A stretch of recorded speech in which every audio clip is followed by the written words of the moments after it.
안녕하세요. 오늘도 사연살롱을 찾아주셔서 감사합니다. 저는 이제 막 30대 후반에 접어든 여성이에요.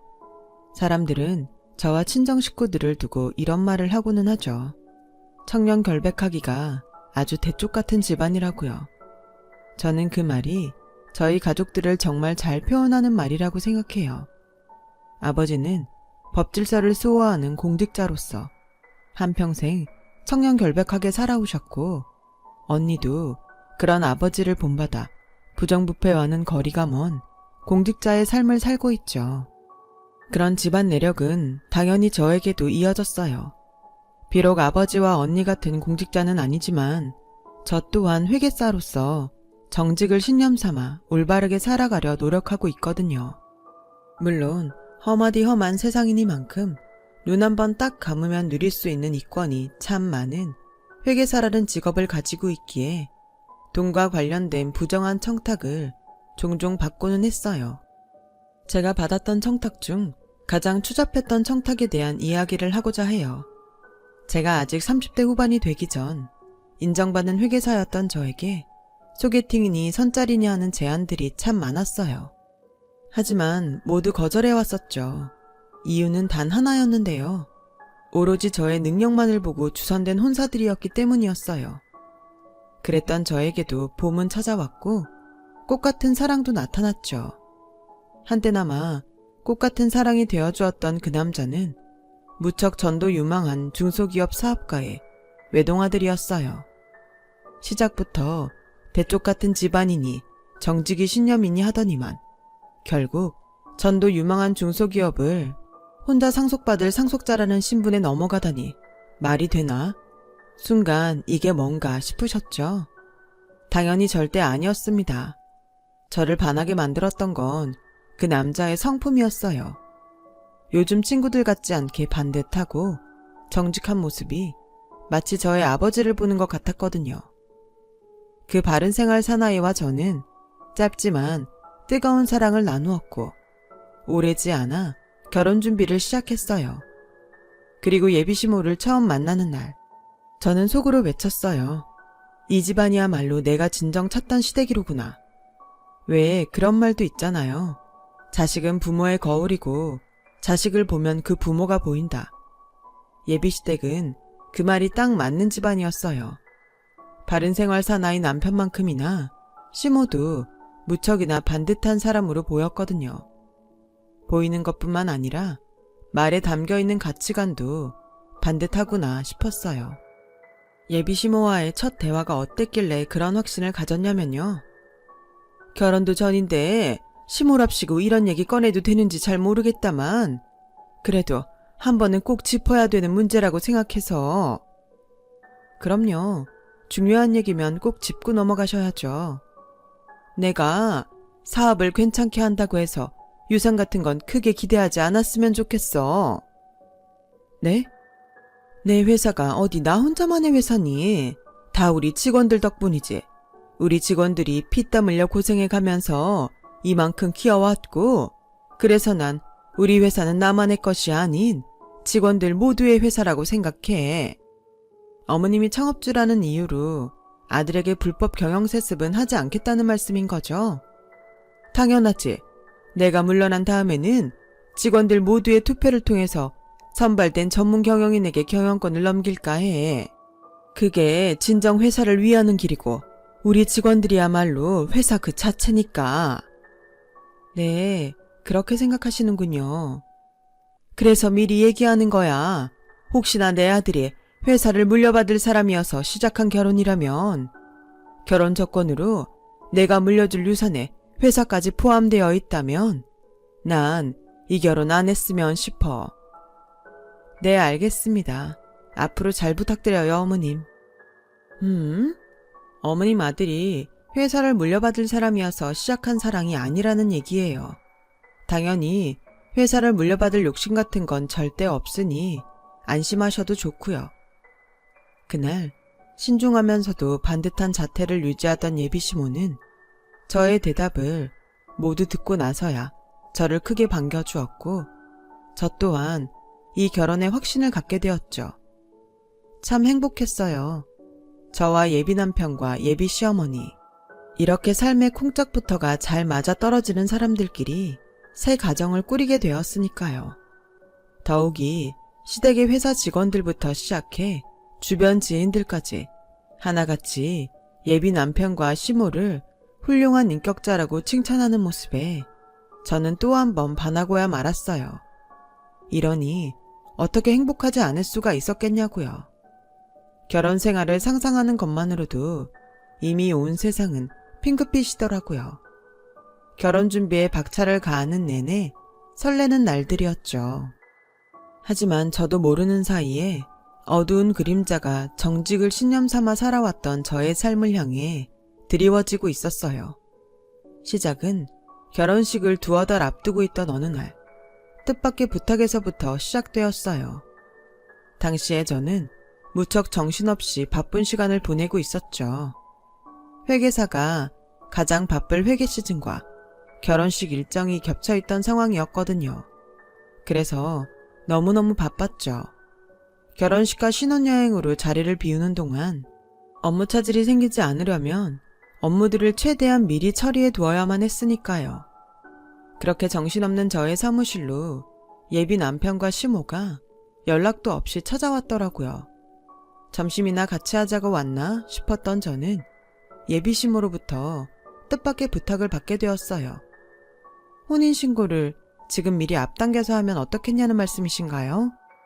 그렇지. 아무래도 시기가 좀 애매해서. 결혼식 올릴 때면 너 회계감사철이라고 한참 바쁜 계절인데 그때 가서 혼인신고니 뭐니 하려면 정신없지 않겠니? 그런 거라면 걱정하지 않으셔도 돼요, 어머님. 결혼 관련해서 업무에 차질 없도록 미리미리 처리해두고 있으니까요. 그러자 예비 시모는 한숨을 푹 내쉬었고 영문을 모르는 저로서는 어리둥절한 눈만 꿈뻑일 수밖에는 없었죠. 잠시 생각에 잠겼던 예비 시모가 갑자기 무언가를 떠올린 듯이 이야기를 다시 시작했어요. 내가 겉으로 건강해 보여도 속으로는 멀쩡한 구석이 없어가지고서는. 그래요? 어디가 어떻게 편찮으신데요? 병원은 다니고 계시고요? 그게 그러니까 혈압. 네? 고혈압이 좀 있어. 의사 말로는 심한 편이라더구나. 당뇨도 있고 또 심장도 수시로 두근거리는 것이 영 꺼림칙하기도 하고. 아, 네. 심장이면 큰일인데. 잘 아는 의사 있으니까 예약 한번 잡아볼게요. 병원보다는 너희 결혼 문제로 신경을 덜 쓰면 좋아질 것 같기도 한데. 그럴게요. 조금 당겨서 미리 하죠 뭐. 아유, 그래 주겠니? 어차피 결혼식도 얼마 안 남았고 혼인신고도 언젠가는 해야 될 일인데 미리 해야 어머님 마음이 편하다면요. 그게 뭐 어려운 일이겠어요. 제가 승낙하기가 무섭게 예비 남편과 시모가 미리 준비해둔 혼인신고 서류를 꺼내놓았어요. 예비 남편의 서명까지 완료된 채로 제가 도장만 찍으면 되는 상태의 혼인신고서였죠. 그때까지만 해도 별 의심이 없었던 저는 그 혼인신고서를 받아두었어요. 한창 행복한 결혼생활 상상에 빠져있을 무렵이었거든요. 다만 그 혼인신고서를 당일 접수하지는 못했어요.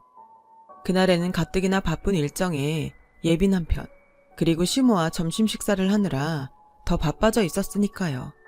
그래서 혼인신고에 저희 도장까지 찍어둔 채로 내일이나 모레쯤 접수하러 가기로 마음먹었었죠. 그런데 하필이면 바로 다음 날에는 급하고 중요한 업무가 생겨 혼인신고 접수를 며칠 더 미루게 되었는데요. 그때는 몰랐죠. 엄청 바빴던 탓에 며칠 미루어둔 채로 잠깐 잊어먹고 있었던 혼인신고 접수가 저희 삶을 구원해준 한 수가 되어버릴 거라고는 정말로 몰랐어요. 제가 혼인신고를 미루어둔 채로 잠깐 잊어버리고 있던 사이 예비 남편과 시모는 혼인신고 접수까지 모두 끝났다고 생각한 모양이었어요. 저와 예비 남편이 법적으로 이미 부부가 되었다고 철석같이 믿고 있는 것 같았어요. 왜 그런 생각이 들었냐고요?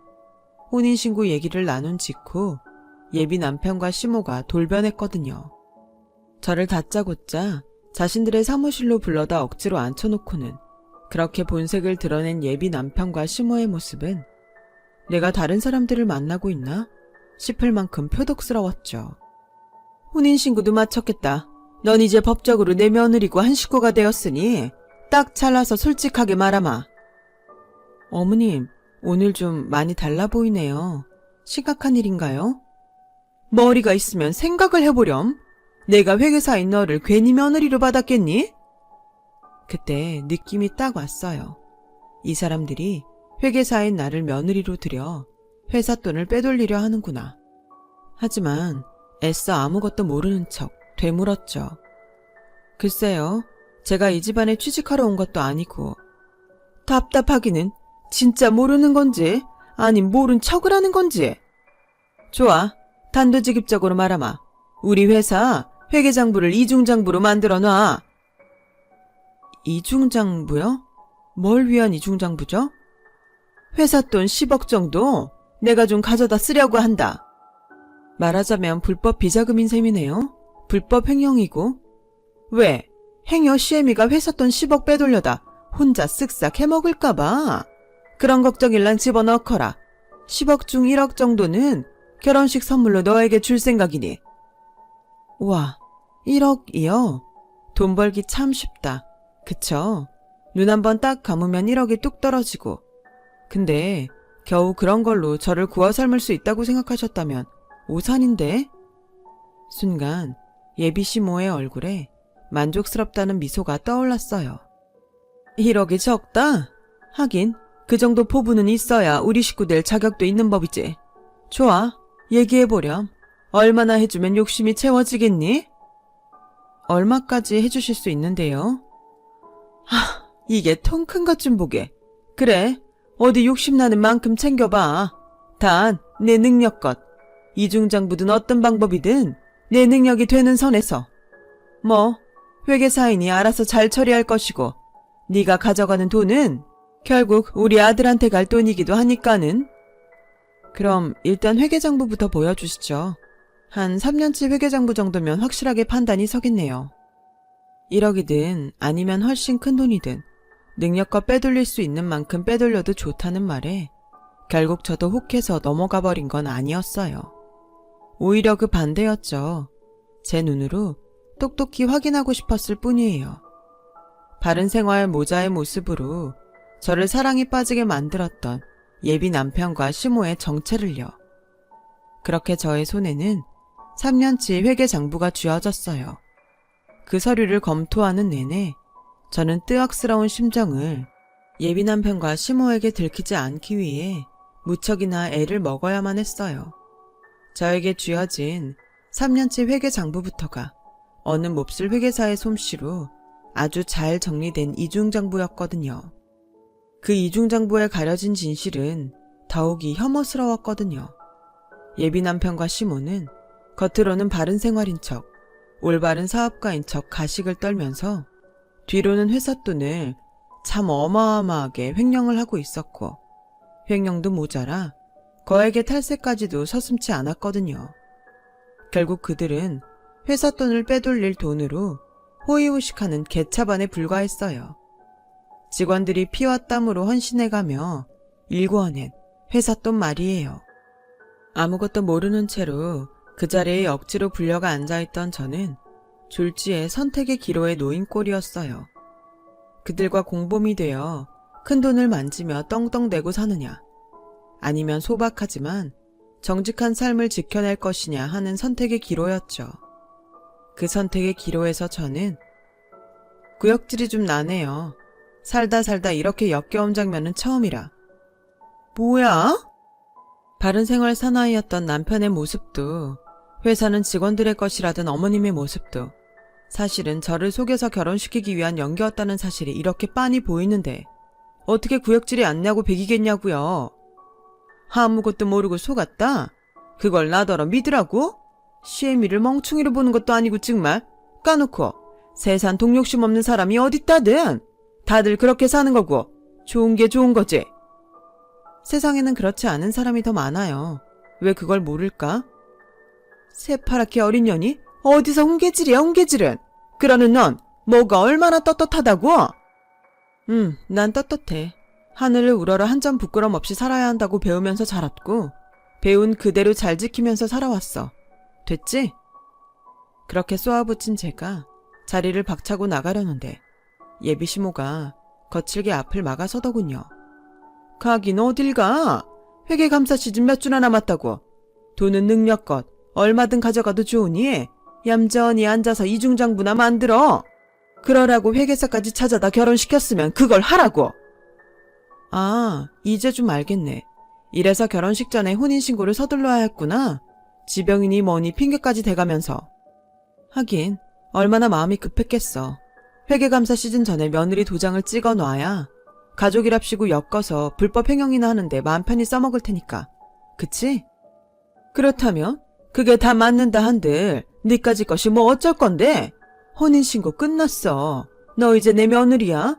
며느리면 누가 뭐래도 가족이고 한 가족끼리는 원래 같은 배를 타는 법이야. 그래서 나 지금 다행이라고 말하고 있는 거거든요.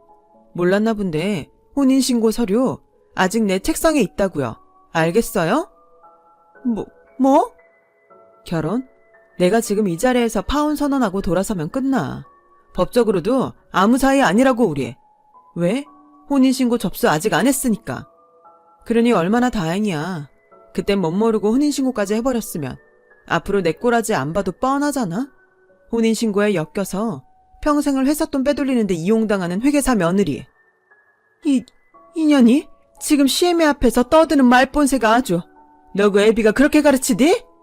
아줌마, 혼인신고 안 했다고요. 까짓 거 예식장이니 청첩장이니 취소만 하면 끝이라고요. 정 못 믿겠으면 주민센터 전화해 보시고 경고하는데 앞으로는 그렇게 살지들 말어. 회사돈 불법으로 빼돌리는 것도 나쁘지만 앞에서는 착한 사람인 척 뒤통수나 치고 다른 사람 착취하는 건 더 나빠. 뭐 이렇게 얘기한다고 해서 개차반이 사람 되겠냐마는. 예비 남편과 시모가 뭐라 욕짓거리를 터뜨리거나 말거나 저는 파혼을 선언하며 유유히 사무실을 빠져나왔어요. 정말 다행인 일이었고 신의 한 수였죠. 바쁜 업무에 치여 혼인신고를 잠시 잊었던 것 말이에요. 그게 아니었다면 전 지금쯤 가족이라는 미명 아래 이중장부를 작성해 그들의 횡령을 도와야 하는 결혼관계에 엮인 채로 어쩔 수 없는 공범처지가 되어 있을지도 모르는 일이었으니까요. 그로부터 얼마 뒤 마침내 본격적인 회계감사 시즌이 되었어요. 예비 남편과 시모의 중소기업은 외부 회계감사를 받게 되었죠. 외부 회계감사를 담당할 곳으로 유명 공익회계법인이 선정되었어요. 그리고 그 회계감사 담당자로 개차반들의 사무실에 방문한 사람은 다름 아닌 저였어요. 그동안 저는 청년 결백함과 능력을 인정받은 덕분에 유명 공인 회계법인에 스카웃되어 있는 상태였거든요. 하지만 자신들의 모든 비리를 알고 있는 제가 모습을 드러냈음에도 불구하고 개차반들은 무척 당당한 모습이었어요. 저는 그런 모자를 보며 마음을 다잡았죠. 대단한 준비를 해두었음을 직감했기 때문이었어요. 아니나 다를까 제가 들춰본 장부들마다 10원 한 장 틀림없이 아주 잘 정리가 되어 있더라고요. 개차반들이 그동안 어디서 타락한 회계사를 구했던 모양이구나 싶었죠. 결국 저는 초장부터 난관에 봉착했어요. 그들이 준비한 서류가 자신들의 범죄를 은닉하기 위해서 아주 철저하게 준비된 장부라는 심증은 있었지만 증명할 만한 부분을 쉽사리 찾아낼 수는 없었죠. 그럴수록 예비시모였던 아줌마의 어깨는 하늘 높이 치솟았고요. 깨끗하네요. 재정 상태도 무척 건전하고. 당연하지. 우리가 얼마나 정직한 사람들인데.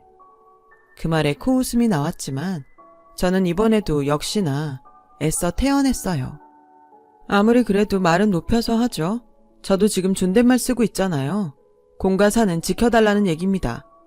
시끄럽게 떠들지 말고 그쪽이나 공적으로 잘 처리해. 괜히 사적인 감정 섞지 말고. 그럴 리가요. 굳이 사적인 감정을 섞지 않아도 증거들이 이렇게 버젓이 있는데. 뭐? 여기 보면 업무 추진비 지출 내역이 실제 입금처랑 다르게 되어 있네요. 간이 영수증도 너무 많고 세상 어느 회사가 업무 추진비를 간이 영수증으로 수천만 원씩 찍는답니까? 그리고 3만 원 넘어가는 간이 영수증은 또 왜 이렇게나 많나요? 사업하는 분들이 간이 영수증은 3만 원 이상 허용 안 된다는 걸 모르지도 않을 텐데 막판에 너무 바쁘셨나 보네. 그리고 다음은 직원들 임금 지급 내역인데 실제로 근무하는 직원들 숫자보다 훨씬 많은 사람들한테 급여가 지급되었네요. 이 사람들은 진짜 직원입니까? 아니면 유령 직원입니까? 확인 가능한가요? 직원들 숫자야 뭐 근래에 이래저래 퇴사한 사람들이 워낙에 많다 보니까. 그래요. 그렇게 퇴사한 사람들이 많은데 퇴직금 지급 내역은 왜 이렇게 적죠? 어라? 그러고 보니까 원자재를 매입했다고 되어 있는 비용도. 그럴 리가요. 원자재비는 절대로 문제 없습니다. 진심입니다. 전 아직 아무 말도 안 했는데요, 여사님. 어쨌든 이상하네요. 매입했다고 되어 있는 원자재에 비해 발주량과 생산량이 턱없이 적은데 그럼 남은 원자재들 모두 창고에 보관하고 있겠죠? 보여줄 수 있나요? 그랬어요. 그날 제가 태어날 수 있었던 이유는 끝끝내 횡령의 증거들을 포착해 내었기 때문이었어요. 아무리 완벽하게 준비한다고 노력한 장부라고 해도 급조한 이중장부는 결국에는 흔적이 남기 마련이거든요. 저는 그렇게 회계장부 조작과 배임 및 횡령, 그리고 탈세가 의심되는 정황 모두를 조목조목 지적했고 그때마다 매번 땀을 뻘뻘 흘려가며 제대로 한마디를 대답하지 못했던 예비 남편과 시모가 저를 결국 조용히 불러내었어요. 그리고는 예비 남편이 누가 오지는 않나 망을 보는 사이 예비 시모가 아주 은밀하게 저의 품속으로 이건 뭐죠? 봉투? 어디서 많이 본 그림인데? 딱 열어보면 안에 5만원권 다발로 막 들어있을 것 같고 다른 뜻은 없고 그날 너한테 막말을 좀 한 것 같아서 사과 차원으로다가 조금 마련해봤어. 내가 당신들을 볼 때마다 드는 생각이 딱 이거야. 세상 돈 벌기 참 쉽구나. 나쁜 마음 먹고 눈 한 번 딱 감으면 너무 쉽구나. 그럴수록 정신 더 바짝 차려야겠구나. 왜 자꾸 이러니 우리 사이에? 딱딱하게 굴지 말고 파업 보상금이다 생각하고 넣어도 모자라면 얘기하고 이번 회계감사만 잘 넘기게 해주면 아주 두둑하게 챙겨줄 수 있다. 바로 그때 예비 시모가 저에게 뇌물을 건네려는 현장으로 제가 개차반들의 각종 범죄 혐의 정황을 포착하던 순간에 은밀하게 연락해두었던 친정아버지와 친언니가 나타났어요. 그런 내막을 모르던 예비 시모는 갑작스런 옛 사돈댁들의 등장에 고개만 갸웃거릴 뿐이었죠. 또 그때 친정아버지가 예비 남편과 시모를 뇌물공여죄 현행범으로 검거하며 외쳤고 이어서 친정언니도 공무원증을 내어 보이며 외쳤어요. 심옥순 씨 그리고 김철수 씨를 뇌물공여죄 현행범으로 긴급 체포합니다. 변호사 선임할 수 있고 지금부터 하는 말은 법정에서 불리하게 작용할 수 있어요. 묵비권도 보장됩니다. 유감이지만 두 분의 땡땡 상사는 현 시간부로 국세청 세무조사 대상이 되었음을 알립니다. 앞으로 많은 협조 부탁해요. 공무집행 방해 혐의까지 더하고 싶지 않다면요. 그러자 한참을 멍하니 상황 판단을 하던 예비 남편의 얼굴은 사색이 되었고 예비 시모는 주저앉아 넋을 놓았더군요. 법질서를 수호하는 공직자로서 한평생 청년 결백하며 살아오신 친정아버지는 경제범죄 수사팀에 근무하는 형사거든요. 아버지를 본받아 부정부패와는 거리가 먼 공직자의 삶을 살고 있는 언니는 개차반들의 중소기업 관할 세무서 공무원이었고요. 결국 제 친정아버지의 손에 연행되었던 모자는 애타는 구원의 눈빛으로 저를 돌아보았고 정직이라는 신념을 울곧게 지키며 살아온 회계사인 저 또한 그 모자에게 마지막 한마디를 했습니다. 파혼하면서 경고했잖아요. 앞으로는 그렇게 살지 말라고. 회계감사 결과는 장부를 더 뜯어보고 해야 알겠지만 장부 조작과 이중장부 그리고 대표이사의 횡령 및 배임 혐의가 확실한 이상 아마도 두 분의 회사는 저는 오늘도 청년 결백한 회계사로서의 삶을 이어가고 있어요. 예비 남편과 시모는 어떻게 되었냐고요? 그날의 회계감사에서 제가 개차반들의 회사에 내린 회계감사 결과는 부정적 의견이었어요.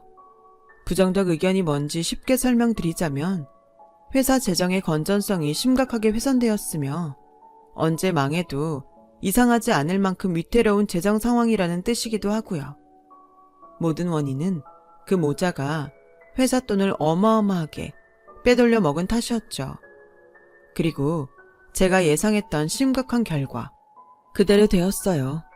제가 회계감사 결과로 발표한 부정적 의견으로 인해 그들의 회사는 상장 폐지가 되었고 결국 거지꼴이 되고야 말았죠. 뇌물 공여, 배임 및 횡령, 탈세 등의 혐의로 징역살이를 하고 있는 그 모자가 형기를 마친 뒤에는 모든 금액들에 대한 반환 소송과 추징금까지 얻어맞을 예정이니 그야말로 진정한 알거지가 되어버린 셈이랄까요. 정직을 지키며 살아가기 너무도 어려운 세상. 제 아무리 올바른 사람이라도 그놈의 돈노름에 눈 뒤집히기 십상이라지만 저희 식구들은 꿋꿋하게 올바른 삶을 지켜나가려고 합니다. 들어주셔서 감사합니다. 바른 삶을 살아가시는 여러분들의 앞날이 꽃길이길 진심으로 바랍니다. 여러분, 사연 댓글에 응원과 현명한 조언 부탁드려요. 좋아요와 구독은 저에게 큰 힘이 됩니다. 오늘도 좋은 일 가득하세요.